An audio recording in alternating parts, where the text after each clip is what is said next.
मतलब quantum mechanical model start होंगे, तो वहाँ पे हमें प्रॉब्लम प्रैक्टिस आएगी। इससे पहले हम इस थ्योरेटिकल पार्ट को यहाँ पे फिनिश करेंगे।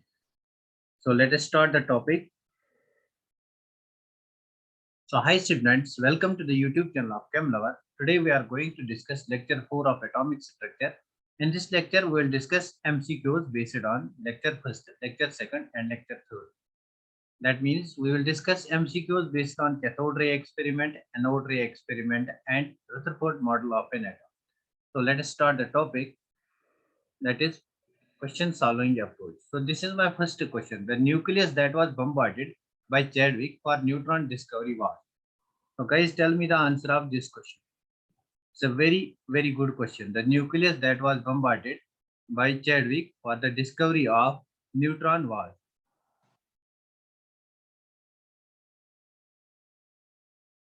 So let me know this answer. The nucleus that was bombarded by Chadwick for neutron discovery was.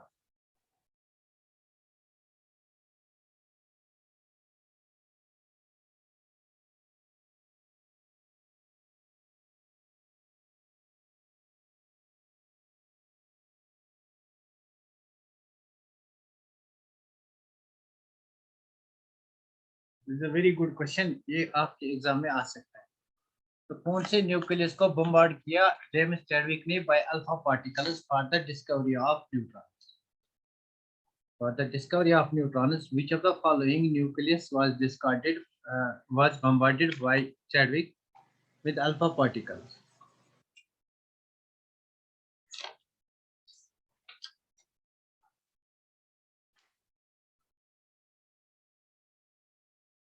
Very good. तो देखो यहाँ पे हमारे पास, मुझे नहीं लगता है आपने कल का लेक्चर पूरे से देखा है। तो इट वाज बेरिलियम 9। तो मेरे पास बेरिलियम है, इसका एटॉमिक नंबर, बेरिलियम का एटॉमिक नंबर 4 है और इसका मास नंबर 9 है। उसका अगर अल्फा पार्टिकल से हम बम्बार्ड करेंगे तो यहाँ पे मेरा अल्फा पार्टिकल है। Alpha particle is basically helium nucleus. तो मैं यहाँ पे लिखूंगा alpha particle with 2 units of positive charge and 4 units of mass. तो मैंने कहा था अगर हमारे पास न्यूक्लियर रिएक्शन होगी तो न्यूक्लियर रिएक्शन में बेसिकली जो हमारे पास नंबर ऑफ प्रोटॉन यहाँ पे होते हैं इनको हमें बैलेंस करना होता है on the right side and on the left side. और जो हमारे पास मास नंबर होता है इसको भी हमें बैलेंस करना होता है on the right side as well as on the left side. तो देखो बेसिकली यहाँ पे हमें क्या मिलेगा, यहाँ पे हमें क्या मिलेगा, यहाँ पे हमें कार्बन 6 9 + 4 13, कार्बन 6 12 मिलेगा, प्लस हमारे पास न्यूट्रॉन मिलेगा, So what is neutron? 0 units of charge and 1 unit of mass. So this is neutron. So this is the nucleus which was bombarded. तो आपके पास बेरिलियम 49 है, तो this is the correct answer. Beryllium 49 was bombarded.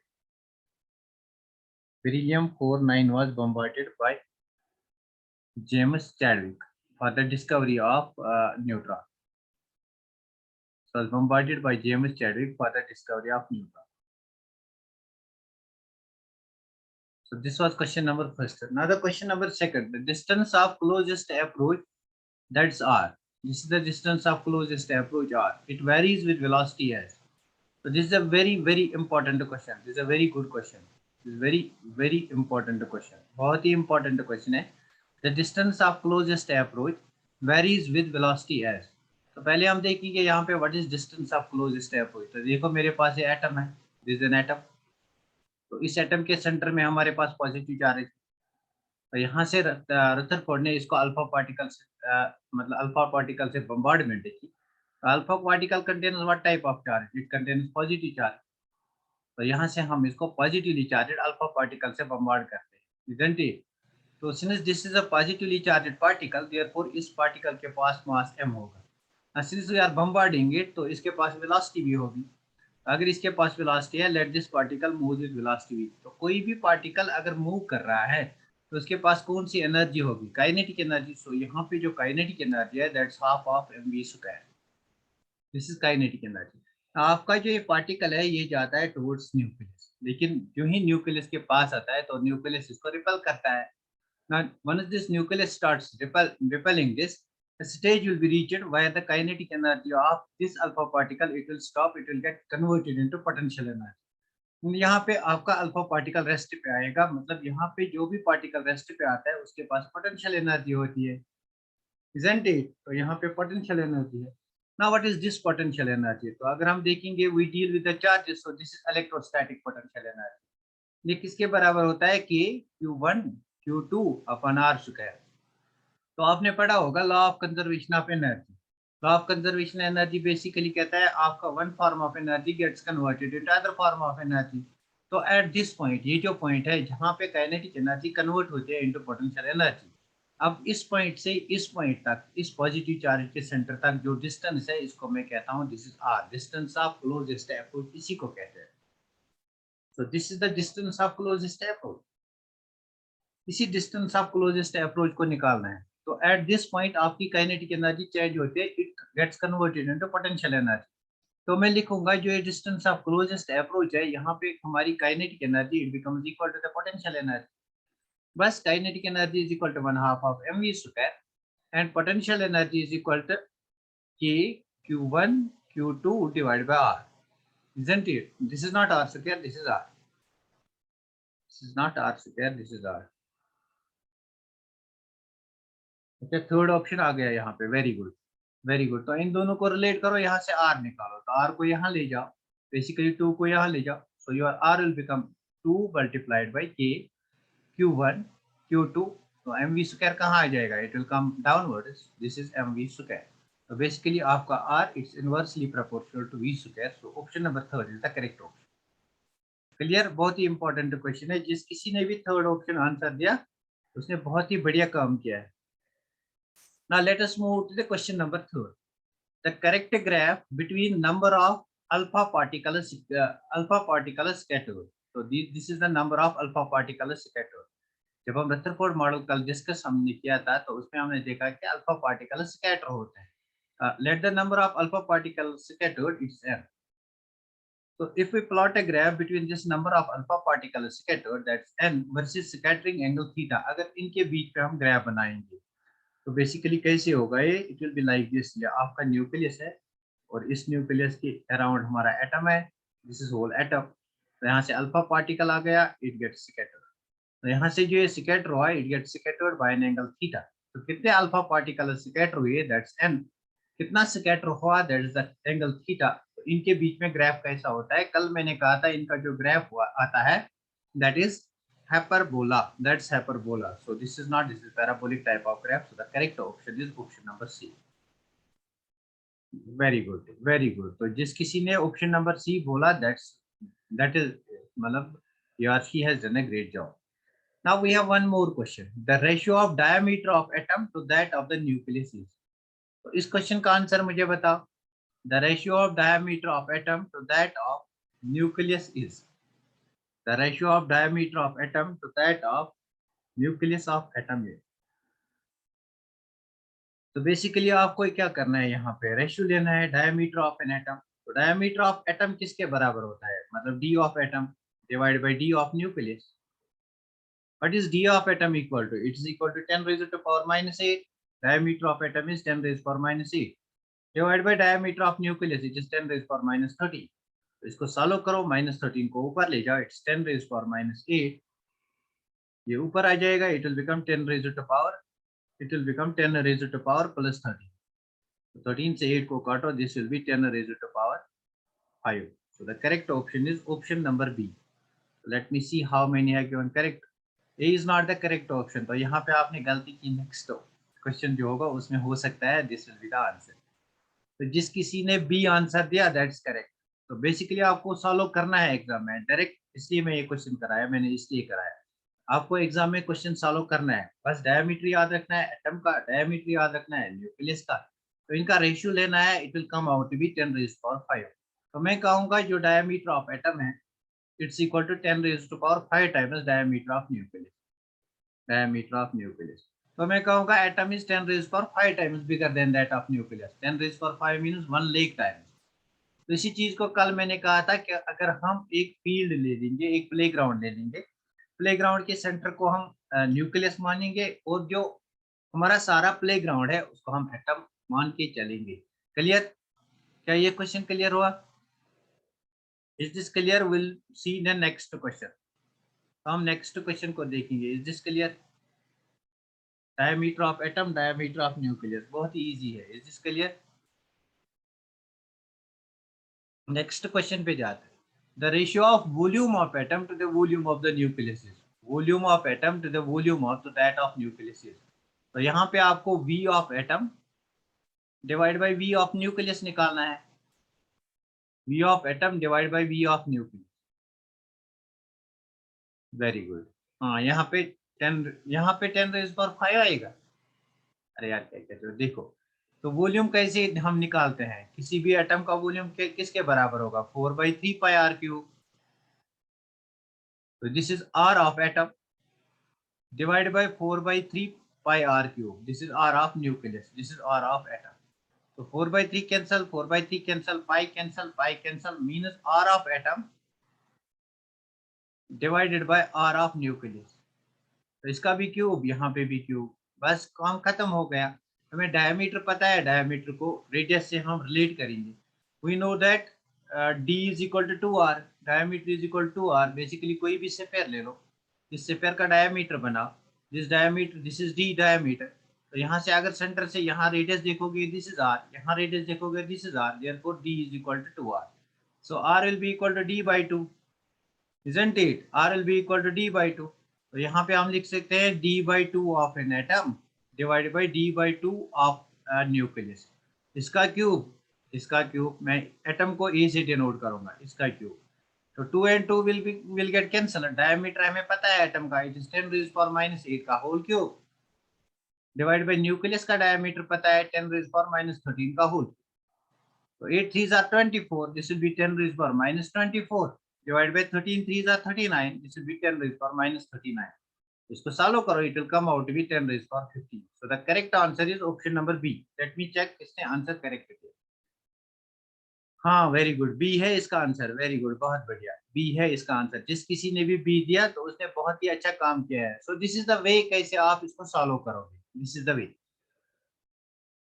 इस question का answer बताओ। इस question number 6 का answer बताओ। The radius of nucleus is proportional to, this is again from Bohr model of an atom. The radius of nucleus is proportional to, this is again from Bohr model of an atom. Very good, यहाँ से हमारे पास answers आ गए। D A B भी बोलो, D A B. चलो देखते हैं। तो देखो, रेडियस ऑफ न्यूक्लियस की रिलेशन देखिए।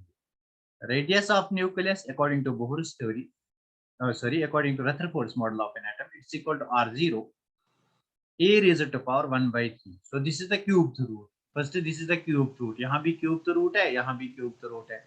आप देखना है what is this R0। R0 का वैल्यू हमें पता है, R0 is equal to 1.33 into 10 raised to power minus, कल मैंने इसका वैल्यू बताया था, -13 सेंटीमीटर, isn't it?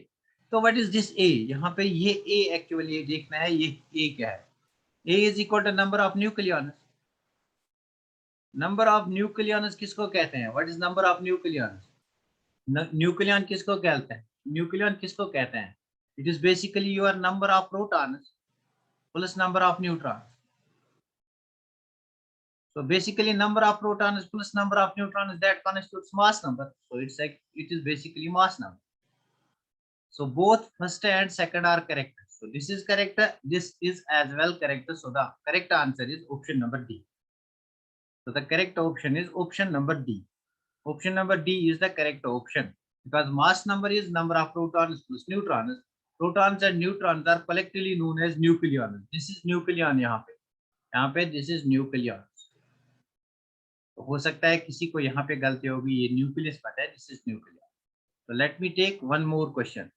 मैं इनकी पीडीएफ फाइल, मतलब क्वेश्चंस का, अगर आप क्वेश्चंस को नोट डाउन नहीं करोगे साथ साथ, मैं इनका आपको ये मतलब इनके स्क्रीनशॉट्स भेजूंगा बाद में इन क्वेश्चंस के। अभी आप समझो क्वेश्चंस कैसे करने हैं।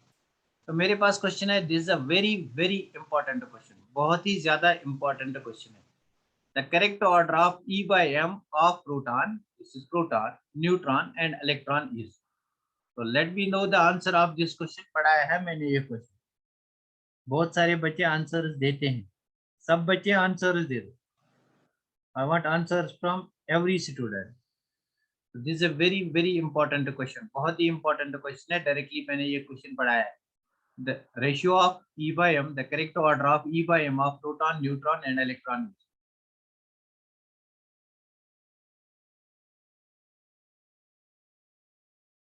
Very good.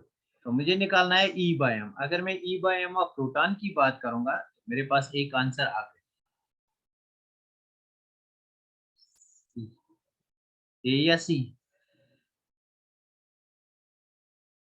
ए या सी, दो आंसर्स दिया. अच्छा सी दिया है, तो चलो चेक करते हैं.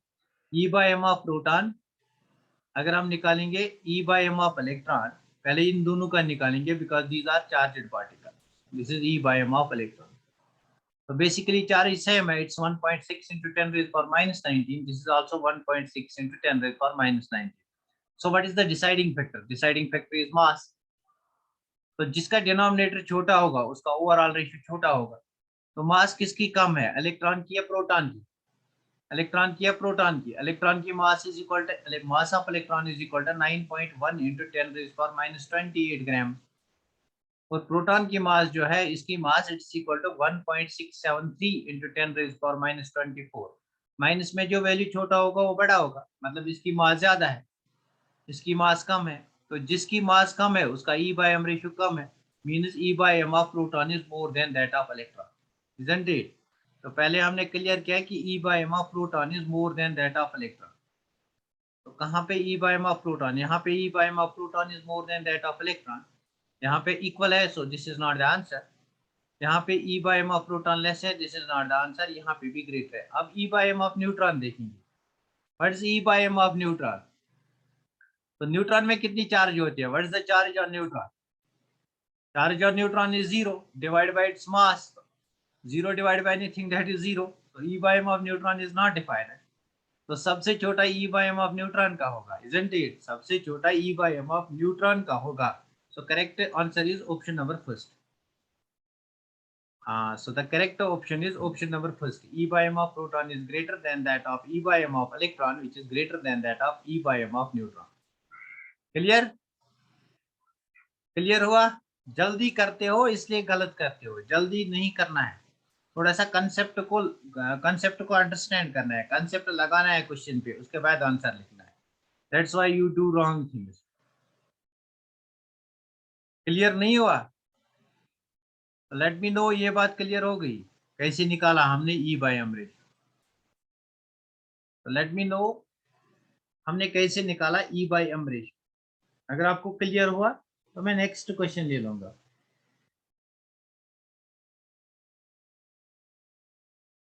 E by M and mass relation. What E by M and mass relation? तो correct order of E by M, देखो हमारे पास E by M है, तो E by M हमें निकालना है. अगर E by M अगर चार्ज सेम है, ये प्रोटॉन है मेरे पास, ये E by M of electron है, इजंट इट? तो प्रोटॉन और इलेक्ट्रॉन के केस में magnitude of charge it is same, 1.6 into 10 to the power minus 19 coulombs. तो यहाँ पे भी 1.6 into 10 to the power minus 19 coulombs, but means magnitude is same. तो उसके बाद कौन सा डिसाइडिंग फैक्टर है अगर इन दोनों को रिलेट करना है? Deciding factor is mass. तो जिसका डिनोमिनेटर छोटा होगा उसका, सॉरी, जिसका डिनोमिनेटर छोटा होगा उसका वैल्यू ज्यादा आएगा. मतलब अगर यहाँ पे फॉर एग्जांपल 10 है, चार्ज 10 है और डिनोमिनेटर यहाँ पे 1 है, सो इट्स इक्वल टू 10. अगर यहाँ पे चार्ज 10 है but denominator is 5, so it's equal to 2.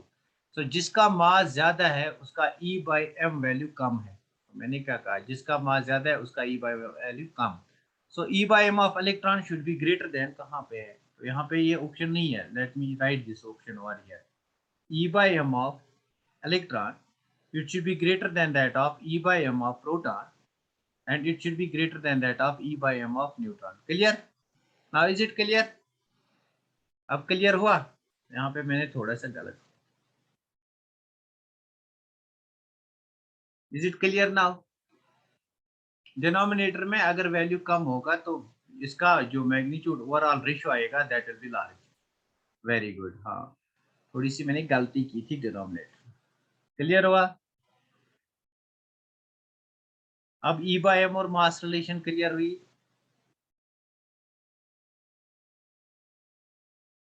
E bye M और मास रिलेशन क्लियर हुई?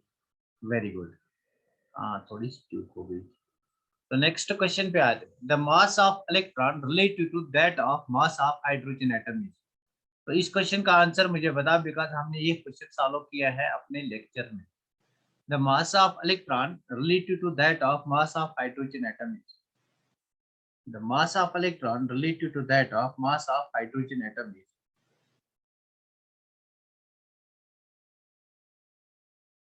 पार्टिकल यहाँ पे है। The mass of electron related to that of mass of hydrogen atom. Now tell me the answer. इसका answer मुझे बताओ। The mass of electron related to that of mass of hydrogen atom is.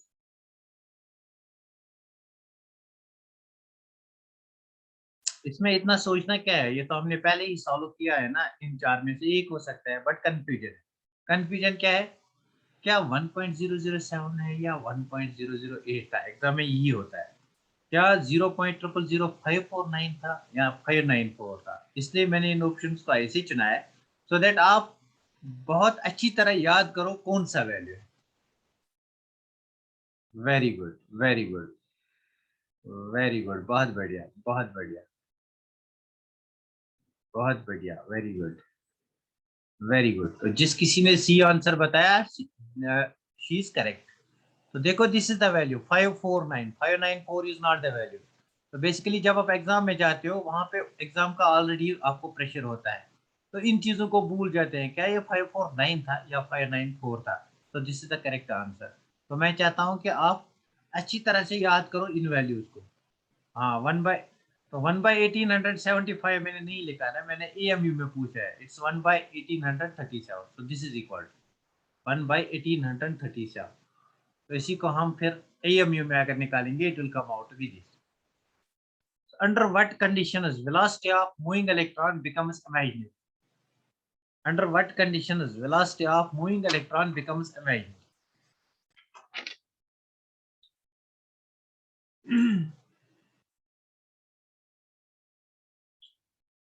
Number B. Very good. जिस किसी ने ये answer दिया, बहुत बढ़िया, बहुत बढ़िया। Under what conditions?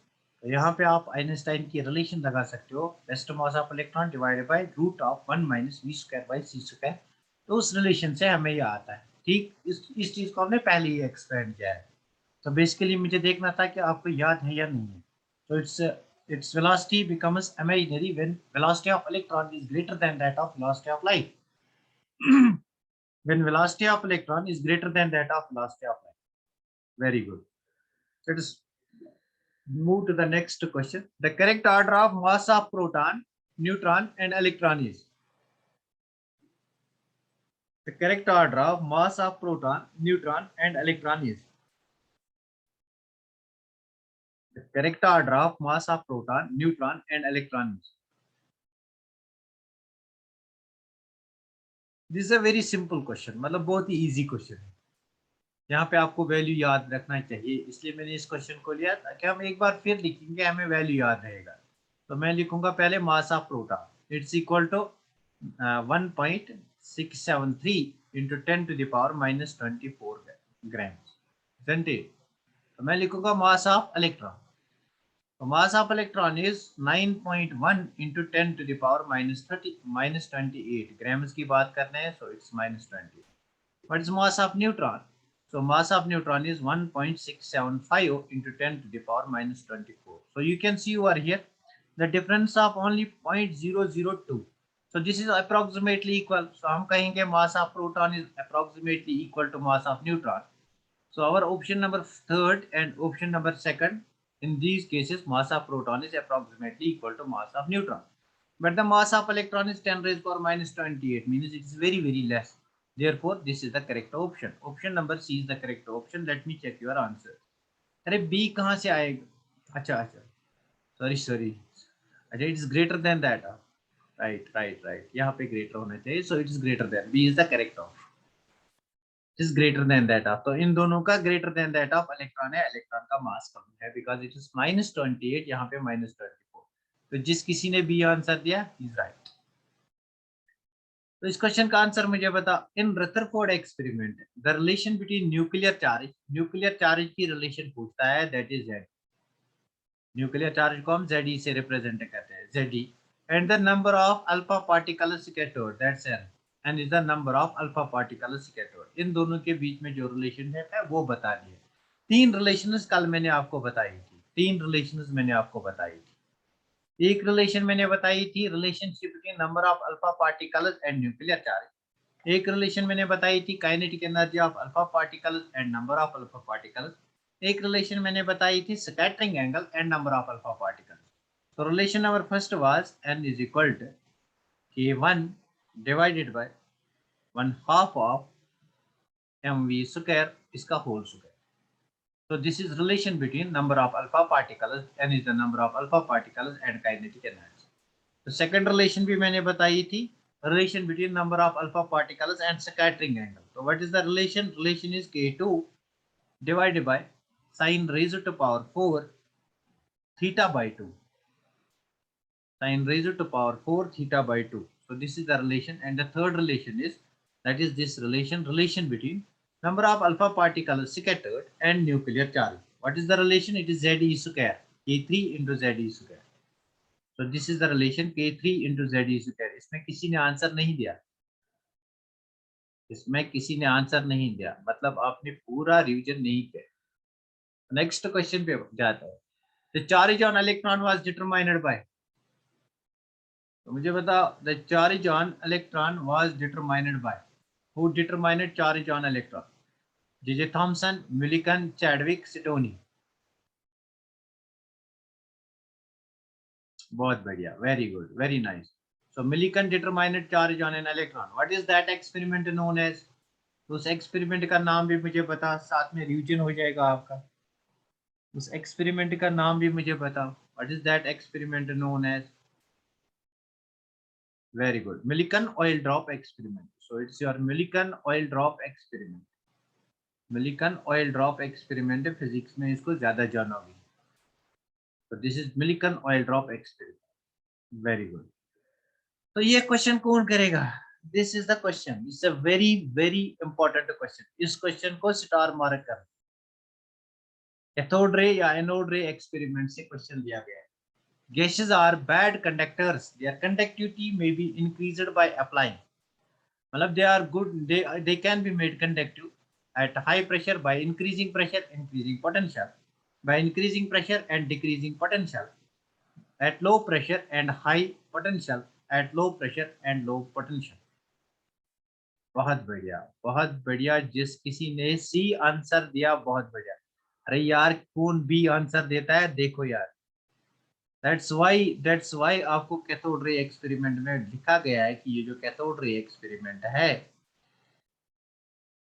यहाँ पे वैक्यूम पंप होता है। वो किस लिए है? वैक्यूम पंप किस लिए है? प्रेशर को एवैक्यूएट करने के लिए, मतलब प्रेशर को लो करने के लिए। तो प्रेशर यहाँ पे कम, तो और यहाँ से आप पोटेंशियल हाई अप्लाई करते हो 10,000 volt. For what reason? Because gases are not good conductors.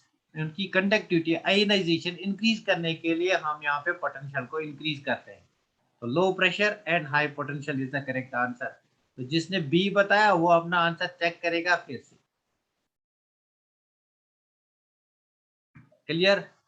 The incorrect statement is, ये भी बहुत ही इंपॉर्टेंट क्वेश्चन है। This is again very very important question. The incorrect statement is cathode rays are emitted from the surface of cathode. Incorrect बोलना है। तो जब भी एग्जाम में जाओगे तो यहाँ पे पहले चेक करना होता है क्या ये करेक्ट बोल रहा है या इनकरेक्ट बोल रहा है। Cathode rays are emitted out from the surface of cathode. Cathode rays travel in straight lines. Anode rays are heavier than those of cathode rays. Anode rays are emitted from the source of anode. बहुत ही important question. This is a very very important question.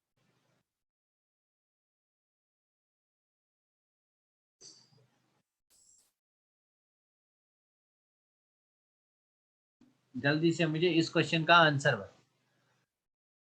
तो देखो this is the correct answer. Cathode rays are emitted from the surface of the cathode.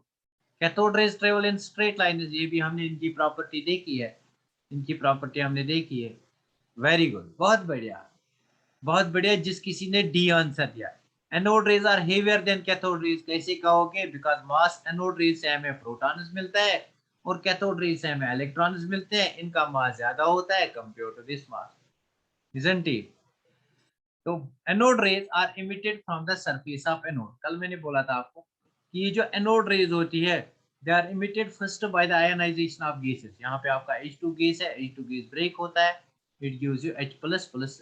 ये जो H plus है, ये यहाँ पे it is basically proton, it moves towards cathode, this perforated cathode. But in the books it is written that these are called anode rays because they travel from anode to cathode. Not, it is not written that they are emitted from the anode surface. It is not written that they are emitted. They are only emitted by the ionization of gases. Clear? बहुत ही important है. It's a very very important question because यहाँ पे confusion होता है. They are they are actually emitted by the ionization of the gases taken in the discharge tube. तो इसी के basis पे आपका नेक्स्ट क्वेश्चन होगा. E by m of proton depends upon. E by m of proton depends upon. E by m of proton depends upon.